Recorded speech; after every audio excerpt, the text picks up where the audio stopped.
Welcome back to KingWoes Court, episode 13, Inbound, and quite a perfect band for episode 13, I think.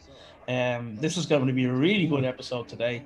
I have with me the main members of Horrenda, not that other fella who thinks he's the main man, the main people of Horrenda. Horrenda, welcome to King's Court. Thank you. Thanks for having us. Thank you. No problem. We have Mark, we have Aaron, and we have Keith. And Mark is a guitarist. Aaron is the vocalist, screamer, and Keith is the low end, Mr. Man himself. How are we all doing, lads? Yeah. Great. Yeah. COVID and everything makes us feel great.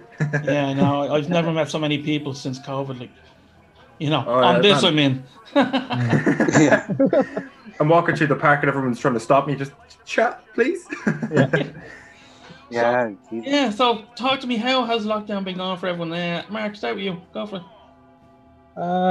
It's been all right, I suppose. I think for all of us since the beginning of, the middle of March last year, like we went through obviously a number of stages of lockdown. In terms of, being able to kind of work remotely and write our new material, it's been pretty difficult, I have to say. And I think there were times where we, when lockdown, reopened again, we just kind of like said, "Beck it, let's just go into the studio, get as much as we can do as a band, before the next lockdown happens." And that's how Axeman came around with Angel. So we were quite fortunate to do that, I have to say. But in terms of working remotely, I found it extremely difficult, especially when we rely on Jay to, build that foundation together as a band. But we're just so used to doing that, all this time. So, right now I'm finding it difficult to write newer songs. But at the moment, before Christmas, I've written a bunch of different tracks for the lads, so we can kind of work on it as soon as we get back. So that's kind of where we're at really with lockdown. Yeah, Keith, how are you getting on with lockdown? Grand, just bored shitless all the time. Every time we've tried to do any recording, I've just been so apathetic for everything. But realistically, I'm grand. I think we're all doing well. All of us have like bad days where we just text into our chat group going, "Fuck this, lads," and that's it. But like everyone's doing their best. I'm just sort of like sitting on my arse all day and have no energy to do anything. I think that's generally the feeling for people, isn't it? And I mean, we all have to look out for each other's mental health as well. So it's good that you're keeping in contact with each other, and I'm sure you're doing it with all your friends as well. Like, so keep that up. Yeah, there's really nothing else we can do. Like, when we got back to the rehearsal spot after the first lockdown, it was just the best thing ever. We immediately just went back into the room, started drinking cans and talking shite again, and it was well overdue. And I think we're all looking forward to that. Like, Dying for it. Well, do you know what? Sorry, go on, Keith. Sorry.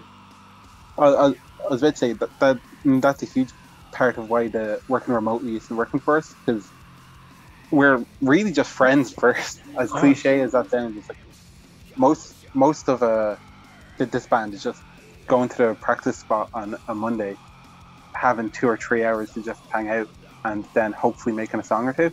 Yeah. And it isn't the same when we're all just writing stuff and sending it off. It just doesn't have the same feel.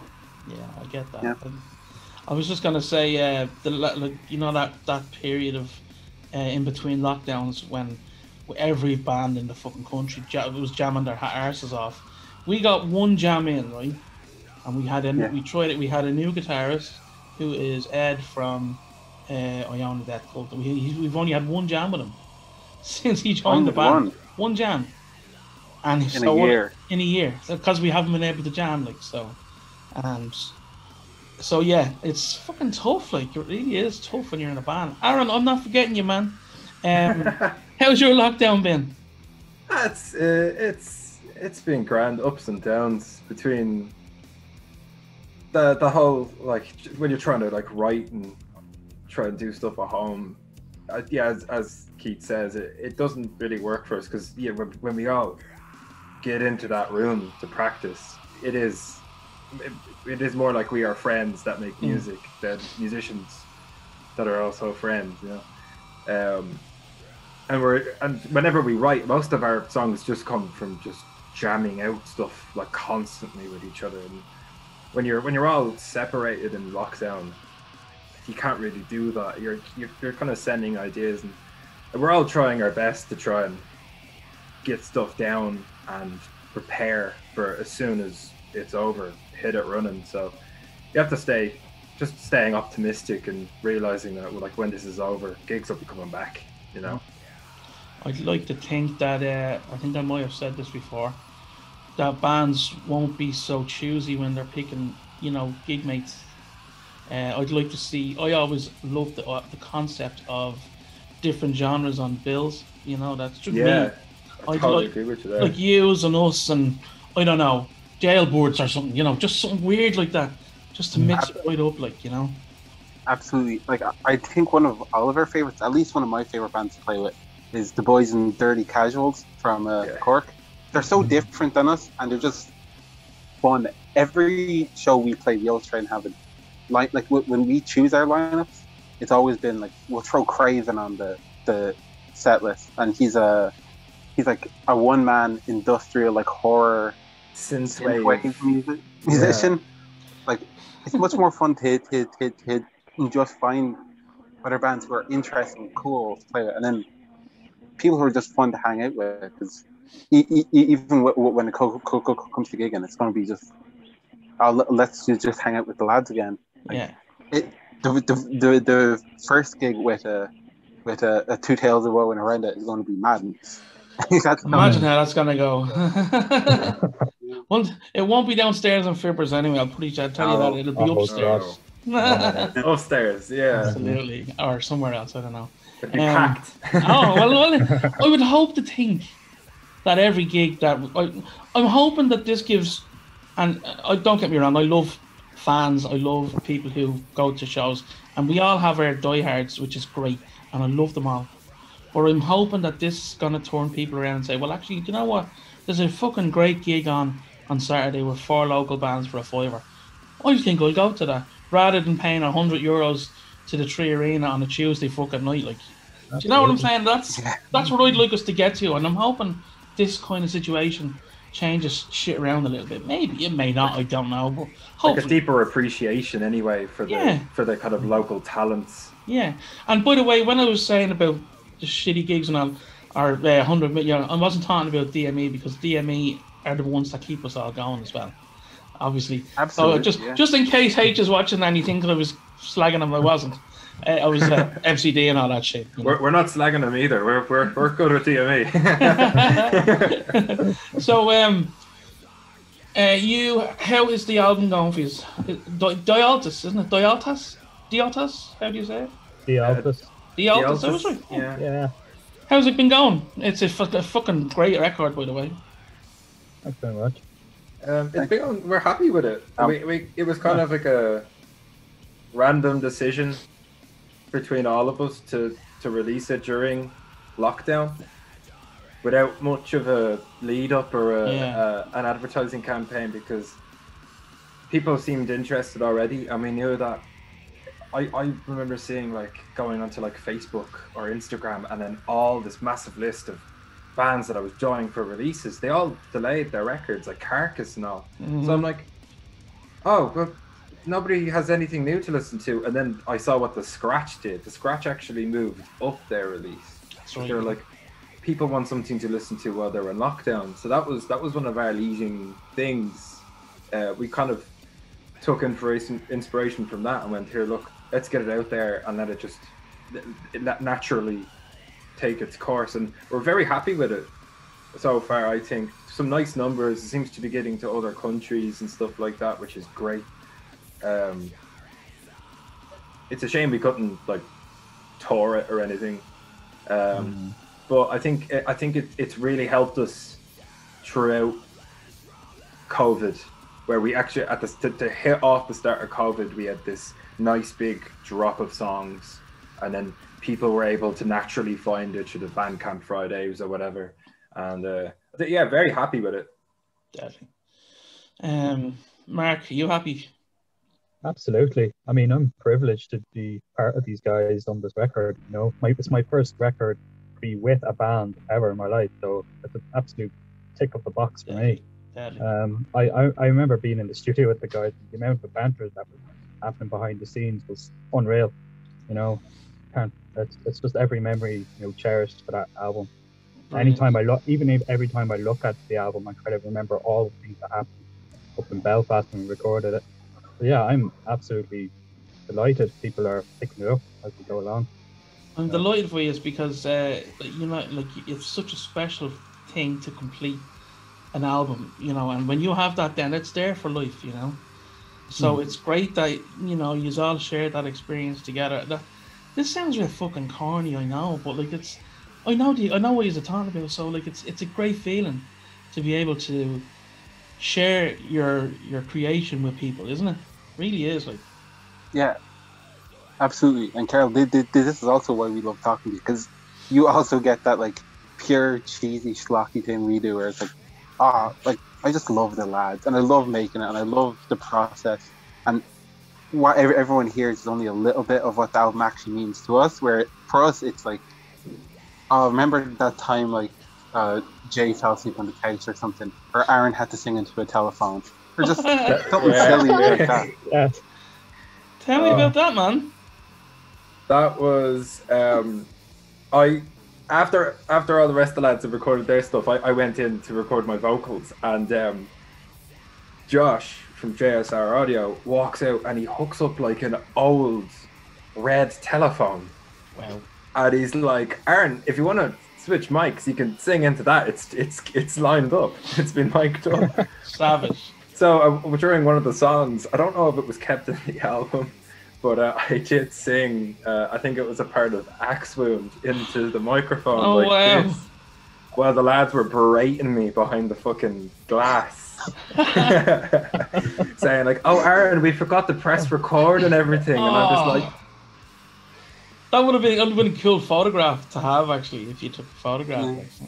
There is on the making of documentary thing we did that we put up on YouTube, on the Horrenda YouTube channel. Yeah. There is a short clip of me shouting at Josh through the glass, and all the guys laughing because I just he was messing with me so much. I was just I'm coming in here with the phone. I remember that well because I was standing right in front of one giving death threats to Josh behind the glass.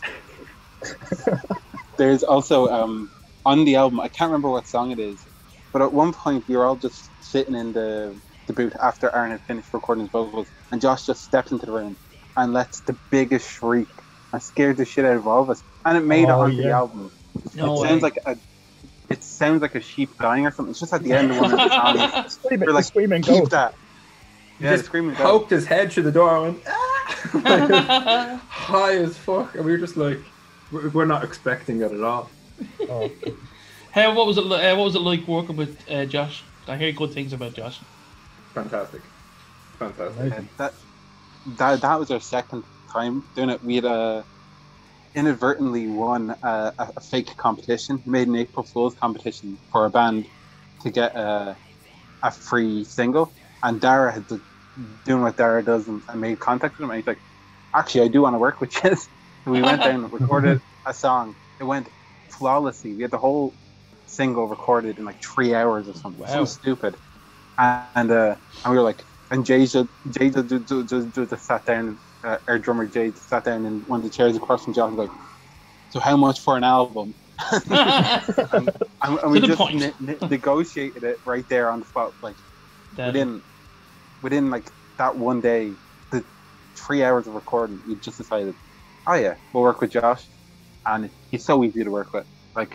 I'm sure multiple people have said that. Anyone you ask will have good stuff, and one of the funniest men alive. So, and highly recommend Josh. Would you? I don't know. I know it's hard to kind of discuss formulating albums, we've been talking, we said earlier on. But could you foresee going to Josh again for the next recording, maybe, or would you like to try a different slant? I don't know. I think Yeah. I think that one of the main elements of the recording we were very like focused on was the drums. Because the drums make up such a big part of as Mark said, the foundation of the songs.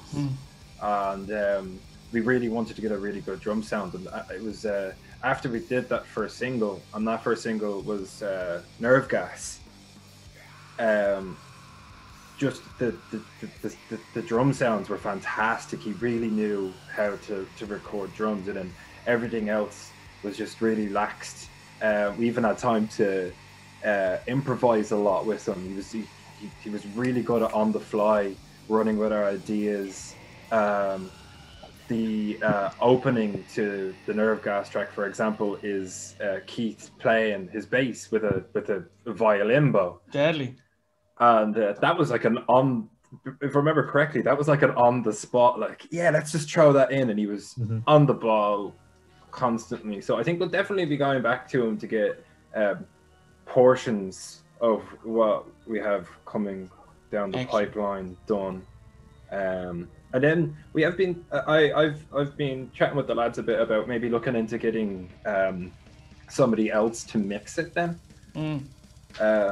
We've just been chatting with people because I think we like diversifying our sound and really working with different people to try and get the best out of what we can do. And with the learning experience we got from recording the first album, now we're going to take what we've learned to try and make stuff better going forward.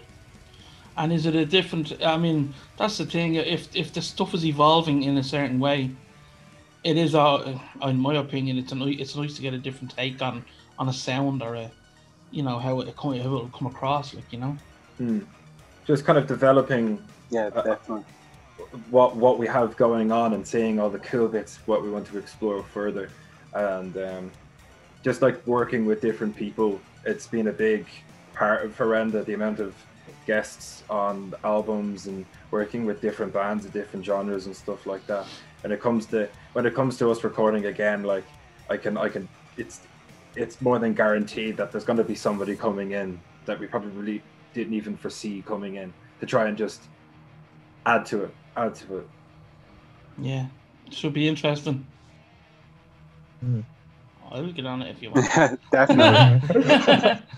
Sorry, I'm a whore. Sure, like we always we actually always have like a featured musician on the album. So like did this time around it was Craven. Yeah. He just has a song on it called Craven, but we typically just put a full song by another artist. But we're definitely looking at getting people in to do little guest spots and stuff. Especially with, actually, I'm just going to drop it. Dara has a new album coming out with his Out project, and the amount of guests he's gotten on that, and it sounds incredible because he's gotten all the people we like respect and love around the Irish scene. Just it's a who's who of like our favorite bands. So, love that.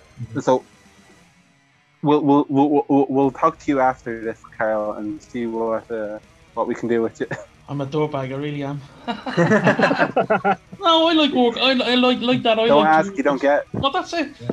There's certain people I like to work with, you know what I mean? And it would be interesting to see what I could bring to your sound or not. Maybe or break it down for you. So I fucking totally up. I don't know. I doubt it, but we'll probably just throw you in front of a microphone and go, no, lyrics, yeah, go. Go. Keyboard elements. Would you consider putting more keyboards into the stuff in the future? Or? No. I'm a big proponent of Dara. Initially, we had he's one big keyboard he is. That's all. He loves keys, and especially we did our first ever Siege of Limerick gig. We did it our friend Shannon Bowman, who's in Aborted Earth and helps out with a lot of the other stuff. He played keys for that gig, and we love Shannon. We named our mascot after Shannon. Oh, the skeleton thing. Yeah. And but I've even recordings that we were like demos we were doing afterwards, I became super repulsed by by keys I've learned that very in quickly. metal in general. There's very few bands, metal bands especially, that I listen to that actually use keys anymore in their like throughout their sound. And I was very strict on like no keys. Yeah. Mark, what do you think? Yeah, I think Aaron summed it up really, because he told me in front of me with his pointing his finger at me. You listen, no keys, okay? I was like, all right, okay, Nick, no problem. Okay, put that down. Do you know, I was just remembering there. You know the way you were saying about Keith did the intro of was it Axewound with the Nerve gas. Sorry, yeah. No, there's a thing on Air Force album, and Chris used a bow, but of course we're dropped down, tuned right down, and it's called Mantra of Punishment, and it's just him with the thing, and he was our electronics, loves pedals and fucking all this kind of shit, keys and all, and it was a cool kind of that just reminded me of it there. Sorry, it's actually called Mantra of Punishment. Yeah, so, check it out. We're mad about pedals as well, man. We're absolute mad about pedals. This guy makes his own pedals, all this kind of shit. So my like I was saying, my favorite tracks on the album would be, and it's not just because they're out there, but because they appeal to me as I said to you, and initially a non-black metal listener. So Axewound and Nerve Gas is fucking amazing. I love that song. It's one of my favorite songs in the last 5-10 years from Ireland. It really, and I'm not just saying that. Dara will tell you, I say it all the time, But Axewound is, and then to add to that, the video is fantastic as well, and I had Angel on the show a few weeks ago, and he loves you guys. He fucking loves you guys. You can tell. We love him too. We love him too. Because what I love about your setup, lads, is you've a group of people who are, really there to help you out. Like you've Shannon, you've Josh, you have Angel. These are all people who see that work with you. It's great to have that network. It's just one big happy family. That's the way we see it, really. A horrendous family. Sorry. That's it. A horrendous family, yeah. We're all mad fuckers at the end of the day that just want to make crazy music videos and music that makes you want to dance all night long till you can't no more. So, That's in a graveyard, maybe. That's it. Giving us ideas. I'm telling you. Ideas. I like it. Disrespectful. Sure. Hey, what else can you do? What was I gonna say to you there? Yeah, and I also like what was the song I like? I have me notes. I don't have notes, but I have the names of the songs. Slua. I like Slua as well. Slua is the hit. We always joke that every show is just like a sprint to play Slua, because it's my favorite song. It's Jay's favorite, I think. We just anytime we're in practice, Jay's like, "Can we play the hits?" And he just means, "Can we play I and Slua?" He just wants to play Slua. I tell you, he's a very underrated drummer, isn't he, Jay? Jay's the quietest man in the world. Yeah. Like no one, like he's so unassuming. He's best. Very good drummer, I have to say. Now, it was actually cool to get into the jam studio with you there last 2 years ago, whatever it was, just to see us in action. It was cool, I loved. Yeah. You forgot about that, Mark, didn't you? Jeez, it's been too long. It has been too long for everybody.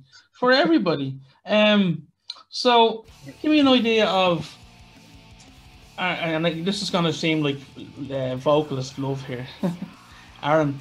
I was saying to you off camera earlier, I wouldn't necessarily be into your style of vocals, right?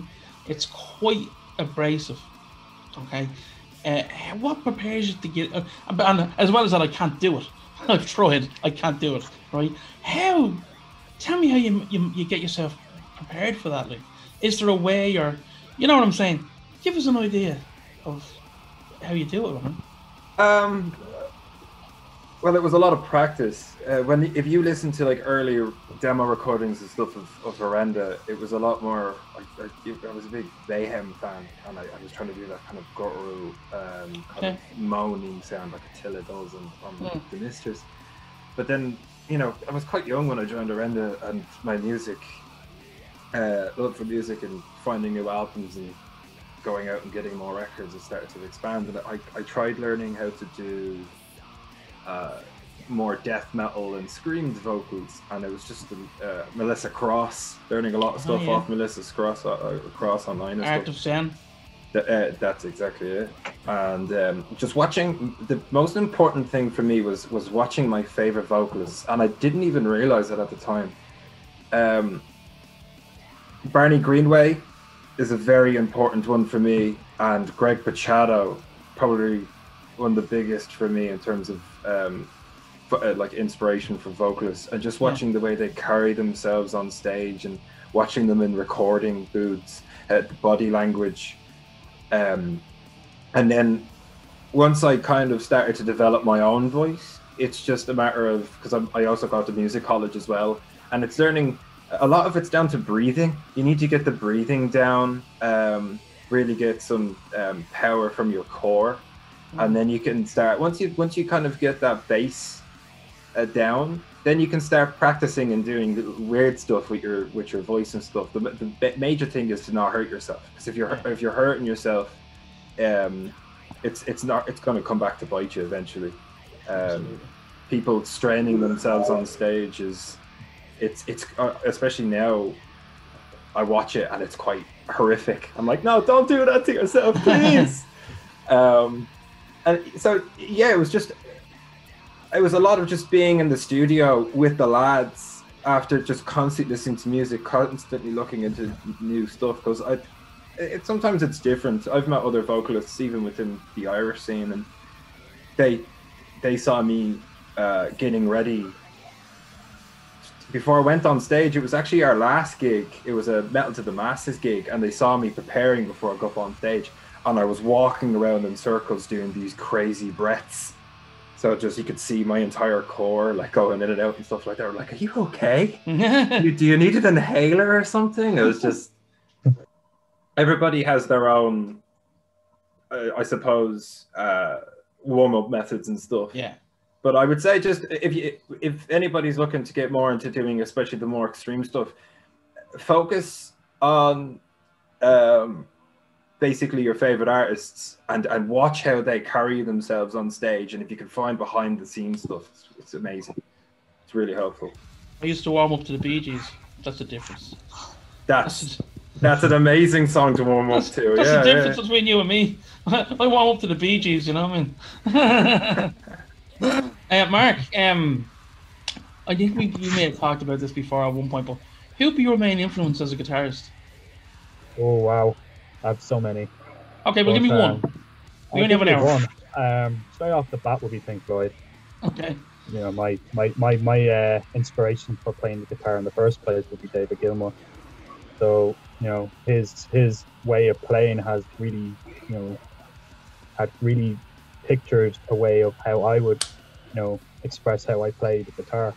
And then what I found over time as I got older, I found, you know, like Thin Lizzy, Deep Purple, Genesis, Yes, Rush, you know, lots of stuff on my dad's side I would be brainwashed into, and then I just kind of discovered more bands from there, like Opeth, Dream Theater, you know, you name it, any names. And then as soon as I got into my mid-teens, you know, I started to go into the more heavier stuff, you know, finding all the classic death metal, and then black metal came around not so long after, you know, just at random, you know, so, you know, and then from there, then I wasn't even expecting to be joining the band until Dara at some stage a few years ago, early in 2019, to say, here, we're looking to find a guitar player who'd like to join us. And then that's kind of how, and then when I joined the band, like my influences started to kind of evolve more, because, you know, I never been in a band, but technically I was about, you know, 4 years prior, 5 years prior, you know, but that was just a cover band, just playing, you know, your typical heavy metal songs and just being that cover band on stage. But other than that, you know, being in a band that kind of, even, the likes of Aaron, Keith, Dara, and Jay, we all come from different backgrounds with music and then come together.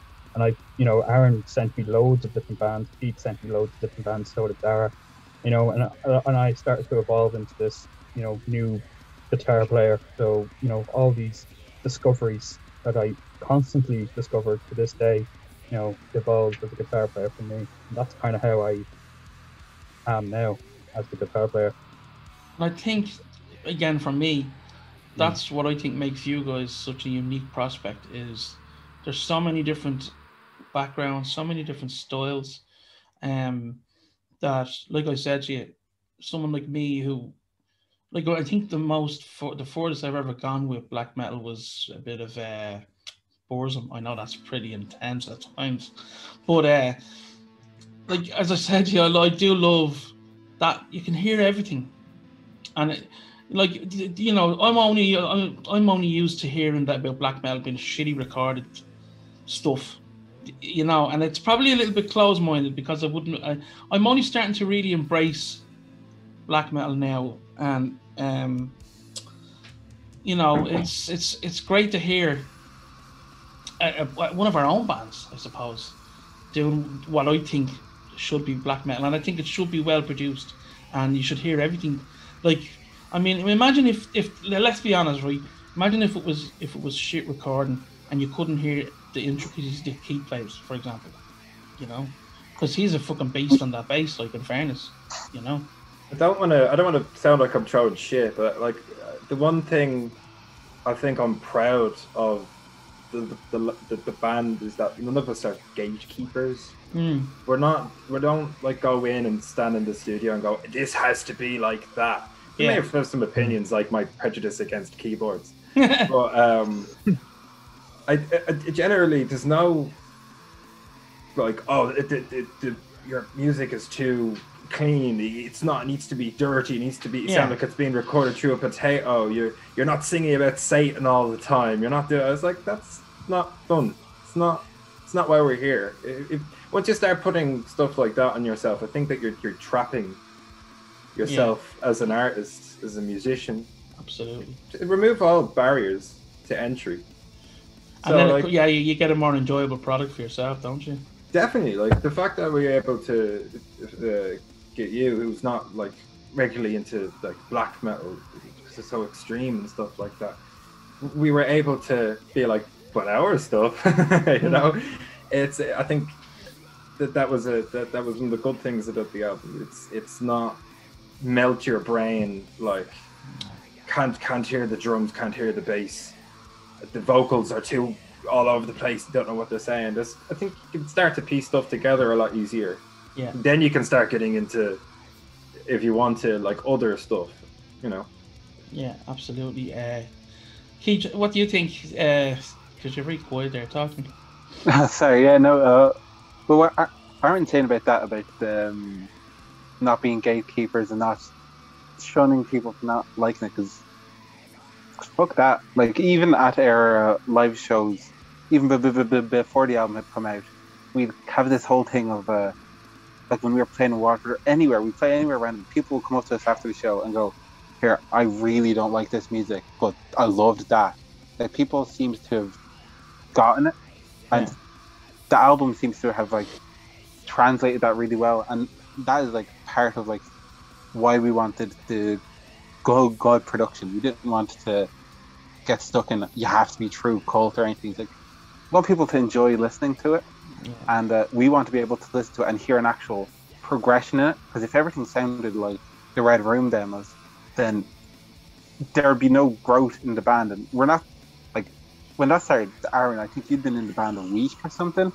Dara had been doing it as a solo thing for ages, and like, even since I've been in the band, I've been in the band about 3-4 years now. I think it's 4 years now, and the band's come miles since. We're so different, but even with the sense of community, as you were saying, we surround ourselves with good people, such as yourself, such as Angel, such as Josh, such as Shannon. Like Dirty Casuals do not get enough credit. Jim is the best. I'm just going to say that now. Jim from Dirty Casual, please get him on this show. It's the best. like just surround yourself with people who aren't gatekeepers, there aren't tough guy metal guys, you know what I mean? Standing at the back of Fibbers with your arms crossed. Enjoy yourself, be open to new opportunities. When it comes to the musical influences, all of our favorite musicians are very different. Like Dara's favorite musician ever, I'm just going to say it's probably Taylor Swift. Jay is on a huge country kick at the minute. Mark, as you were saying, Pink Floyd is his go-to. At the minute, me and Aaron are kind of obsessed with The Armed. I kind of joined The Armed cult. My favorite band of... Yeah, keep it going, young Daniel. Refract, here comes success. Like my favorite album of all time is just this weird 90s noise album by a band called Black Eyes. I think, Aaron, your favorite band is probably... I'm just going to say for you, now it's probably The Armed, but for ages I thought it was Napalm Death. But for ages it was Napalm Death, but I think it might be Dillinger's K-Plan now. Just because it's all I fucking listen to whenever I'm like stuck for music recommend. It's like my biggest tattoo is One of Us is the Killer, and I think I do try and copy the singer from Dillinger a little bit too much sometimes. Yeah, you have to have some sort of influence there somewhere, you know. And going back to what I was saying about the random influences. That's even very apparent in after our shows. Like our last one in Fibbers was, I can't remember. Besides our last one downstairs in Fibbers, the second we finished playing, I think Marson put on like a pop song. We finished playing and just immediately started dancing. All of us just having the best time. People were like, what's fucking happening here? Deadly. But we're all introducing each other to like pop music. Darren and I have gone to so many like J-pop gigs together, and like Caro Bonetto and all those. I think it's just we're open to stuff, and we want to be surrounded by people who are also open to stuff, and that's the kind of people we want to listen to us. Yeah. It's people who are going to at least try and listen to it and get past the harsh vocals, or maybe that's not their thing, or maybe they don't even like it. But the fact that someone is open enough to listen to it is what personally I'm going for. I just want someone to listen to it who probably wouldn't listen to that kind of thing, and even if they hate it, that's cool. Like, we're not here to tell you you can't like it because you can't name fucking every Mayhem album. Like, seriously. Very true. Well said as well, by the way. I have to say, listen to me. This is for Mark and it's for Keith. Do you ever get a chance to throw in some lyrical ideas to Aaron, or would that be okay? No. Are you not allowed? No. Oh no, I'm open. His job. He does that. No. I've never had like the inclination of writing lyrics or anything. Everything I want to try and say, as silly as it sounds, is like everything I want to say I play. You know? Yeah, I get you. That kind of way. Yeah. And Aaron's doing a bang up job. Dara's also writing, but I think he's doing a lot less. I think there's maybe I's probably the only thing with his lyrics on it in the album. Oh well, it's not I anymore. It's what's it, Balor? What's I called now? I think it's Balor. We know our song. Or D, and then Restrad is Deanne. Yeah. So even when I joined the band, most of the lyrics had been obviously written by Dara, and I did add a change around a few things just for my own stylings, you know. And but around that time, Horrenda went through so many lineup changes. At that time, it was mainly just me and Dara. So we would get a new person in the band playing drums or bass or whatever, and the songs changed so much over the last 5 years that like it wasn't until Mark finally joined the band that like our songwriting became as solid enough that we stuck with it, and songs would be completed, not just constantly changing due to the lineup. But I'm open to lyrical ideas always. I do always during jam sessions throw out lyric ideas to the lads, because I'm always You know, it's the same thing. Like if, input from everybody, I think is always the best thing. Yeah. And if they can tell me something that I didn't think of, way better.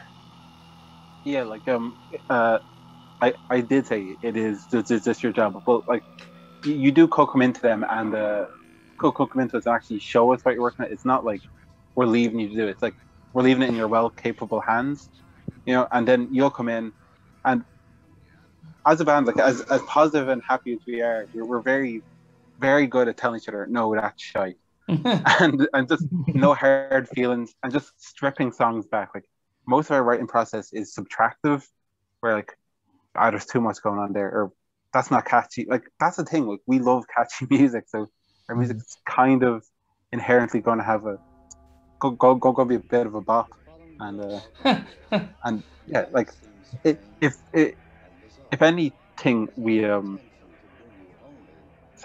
if our input is anything, it's really just like Aaron showing us something and telling them whether or not we like it. At least that's my approach to any time I've been shown anything by Aaron. Yeah.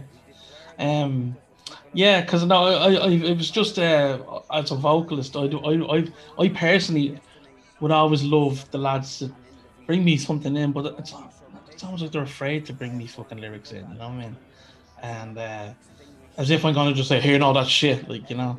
I always like to get that kind of vibe from bands if they help with, you know, lyrical content or lyrical structure, and that, just because I'm interested in that kind of stuff, you know.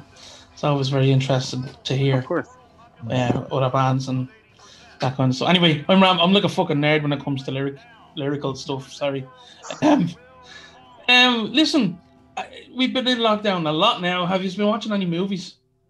I know I'm changing the thing here a lot. What kind of stuff have you been watching? I recently fell down the rabbit hole of ordering in large amounts of Blu-rays.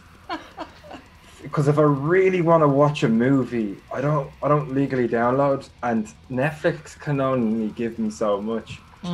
During the last interview we did, Keith made the bad decision to tell me what movie was, and it has become a very strong addiction. Movie. Yeah. Because it's filled with all these art house films and weird old horror films and just weird stuff, and I love it. It's what drives me nuts. Lyrically, I get a lot of ideas from movies. I'm a huge fan of weird movies, especially horror movies. Anything that just messes with your head, I go mad into. So like, I recently rewatched Eraserhead recently. Amazing film. The Elephant Man is a beautiful film. Love it. David Cronenberg's Crash, which is an erotic thriller about people who find sexual gratification in car crashes. Interesting film. That's all I got to say. It's wonderful. It's wonderful, that movie. It's amazing. It isn't the movie about racism. It's the good Crash. Yeah. Yeah. The movie about racism's terrible. It's really There's bad. a good Crash in the world, and it's not the bad film, you know. It's not the Crash sexual.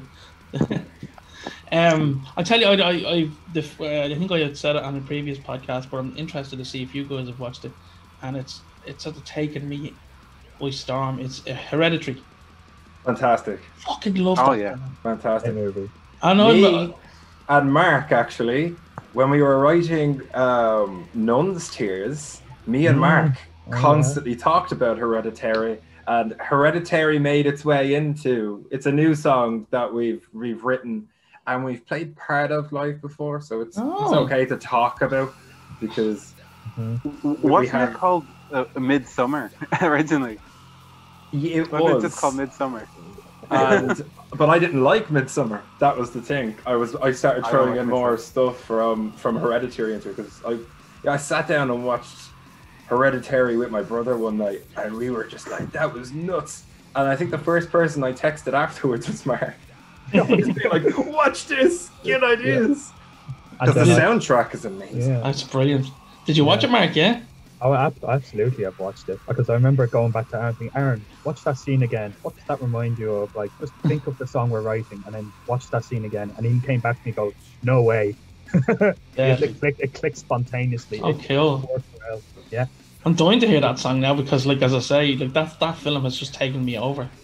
I'm a very old school. I'm old school. I'm not into modern horror, to be honest. The ones that really got me were, as I said, Hereditary, The Witch, and Midsommar. Sorry, The Witch, and The Lighthouse. Robert Eggers is. I've yet to see that. Would you believe? Oh man, a huge fan. I got to see that in the cinema because I live close to the Lighthouse Cinema, which does all the crazy art house films. I got to see Mandy with Nicolas Cage there. God. Yeah. Sorry to Bother You, which is a fucking crazy movie about race. That's also a dark comedy and stuff. It's fantastic. The horses. Weird horse scene. As well as I got to see was it 1917? I think we're huge fans of war stuff. I think you can probably tell from a few of our songs. Yes. We're huge fans of war stuff in the music. So I was a huge fan of that movie when that came out. Did you ever see The House That Jack Built? That is on my list. That is definitely. I was only talking to my boss about that today. Such a mad fucked up film. You know, and Fucking Lars von Trier at his worst. Yeah.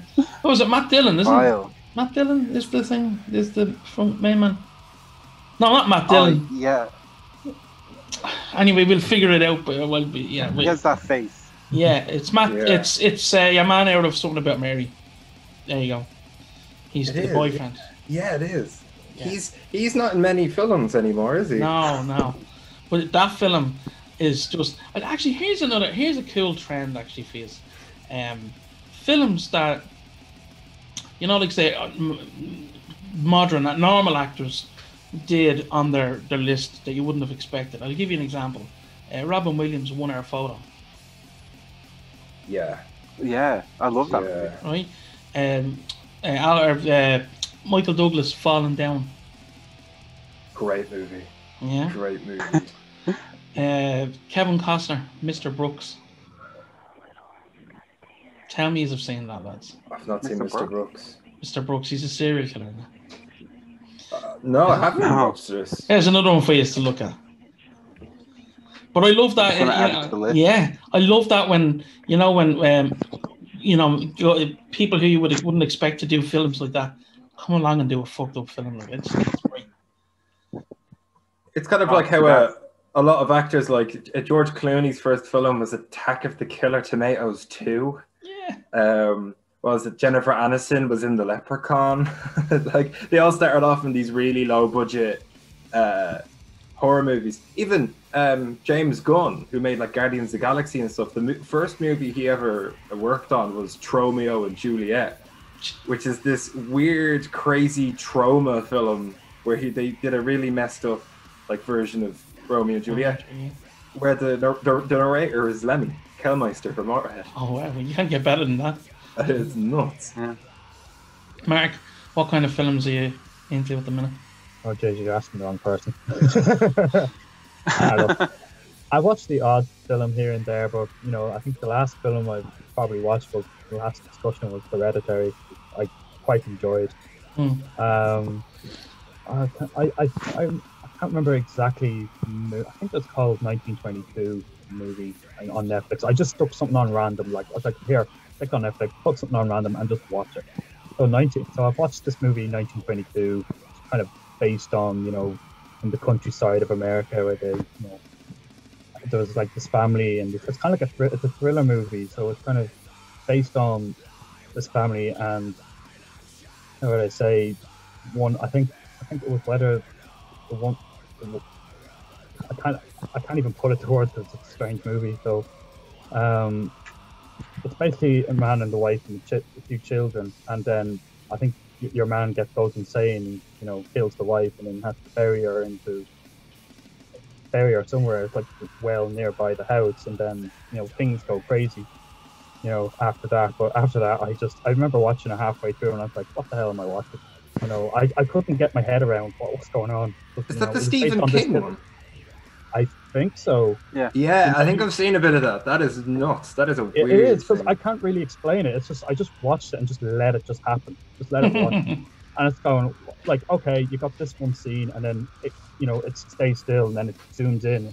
Like it's not like not like a jump scare where it just goes boo, scare you. It's very still and eerie, and then it gets to you quickly. It's that instant. It's the same like in Hereditary when you have that one scene, and then it feels real because it feels like you're invoked in a film. It's the same thing in that film as well.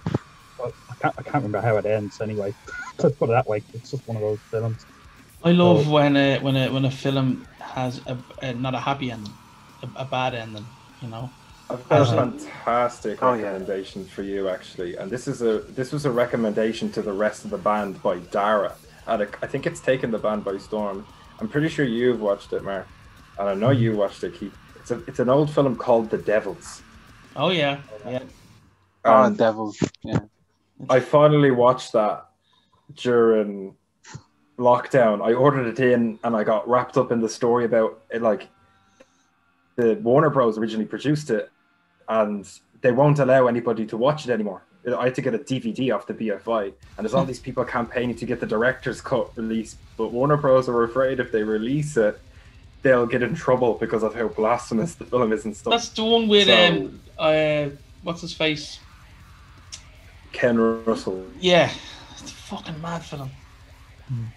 That's one that has a very, very bad, evil ending that is just like, nobody wins in this. It's horrific, and I love it to bits. I think that's it for me. If a horror is a horror, it should be end like a horror. Romantic comedy end with a bit of laugh and a kiss. Oh, you know what I mean? But look, we could talk for hours and hours, and this could easily be a 3-hour show. But what I'd like to do is park it, and maybe we'll do it again in a few months' time, maybe, if you're interested. That'd be great. Oh, absolutely. Because, Anytime. Yeah, absolutely. And I mean, we can talk more about what we're doing and what yous are doing and, that kind of stuff. It's it's been absolutely fascinating listening to you and having a chat and being able to get into the chat with you and learn a bit more about what makes Horrenda tick, because people need to hear about it, Hopefully by that time we'll be rolling out of COVID, and we'll all be hopefully jamming again, and we'll start preparing for the roaring 20s starting properly. People half naked upstairs in Fibbers dancing to a bunch of hard rock bands. It's gonna be amazing. Absolutely. Lads, again, thank you so much for coming on to KingWoes Court, and we will do it again. It's been a pleasure. Absolutely. So you're on. I always put the links down at the end. It's Bandcamp and Instagram, and there's something else you're on. Spotify. All the no. Actually, if there's any new merch coming out. Keith. I just have to pull the finger out. Yeah, we have a whole hoodie design. I have to print them up. I print all the fucking merch, but we've hoodies. I've been too lazy to actually do them, so I have to just pull the finger out and do them. Hopefully, I'll get the pre-orders ready. I'll start taking pre-orders, and then there'll be a run of deadly hoodies. And the design is done by, I'm sure it's your good friend too, Obsidian Design. Yeah. Good lads. So they will hopefully be soon. Lads, keep giving out to me so I actually do it, because I'm just a lazy bastard. Well, I'll keep on you now. I'll text you once a week and say, get those hoodies. Get the whip out. Just kick his ass. Yeah, please do. Because yeah. You're looking at my band, Keith, I tell you. I wouldn't be tolerating that now. That's fair. I'm letting the whole side down. The parish is set with me. So we have hoodies coming up. I can't wait to get one of them. Yeah. All right, listen, gentlemen, we are going to go. Again, everyone who's listening or watching us on the Dynamo Podcast Network, thank you very much. Like, share, subscribe, all that crap. I always forget to say that crap, you know what I mean? But I throw it at the end of the video. So, Horrenda, thank you so much again, and we'll do it again. Thanks, Carl. Happy fucking days. Cheers, Thanks, man. Carl. Pleasure. Adios. Adios. Bye-bye.